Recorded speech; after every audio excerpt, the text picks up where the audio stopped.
মই এতিয়া আছোঁ এই হস্পিটেলত। তাৰ নাম হ'ল কিডনী ৰেচিডেন্ট হস্পিটেল। এইটো হস্পিটেলটো সোণাপুৰত আছে। আপোনালোকে আহিব পাৰে। বহুত ধুনীয়া ধুনীয়া নাৰ্ছ আছে, ছাৰে আছে, বহুত ভাল প্ৰচেছ কৰে। আপোনালোকে আহিব পাৰে।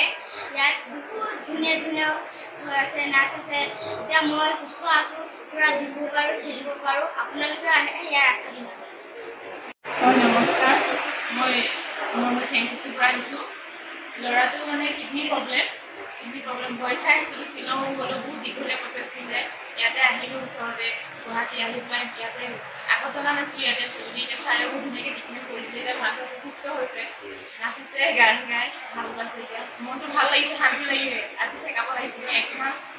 একমাহ 20 দিন আগত অপাৰেশ্যন কৰি গৈছিলে কষ্টপি। এতিয়া ভাল পাইছে, বহুতখিনি ভাল হৈছে।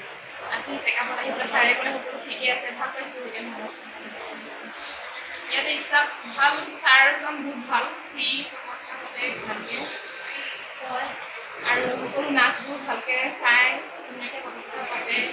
মানে সকলো ফালৰ পৰা ভালেই পাইছোঁ ইয়াত। হ'ব।